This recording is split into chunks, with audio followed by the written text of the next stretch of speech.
How to remove lock from apps on iPhone. To remove lock from apps on iPhone, you first need to open an app and check if that's locked or not. Once you select the app you want to unlock, hold the app till a menu like this appears.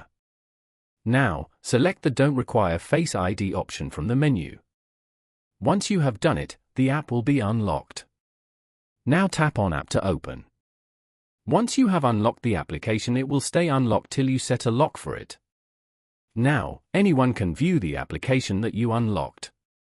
Once you've opened the app, all the features will be available for you. Locking your apps increases your privacy and control over the app. But it's better not to lock the application if there isn't any sensitive files. By following these simple steps, you can easily remove lock from apps on iPhone. Thank you for watching.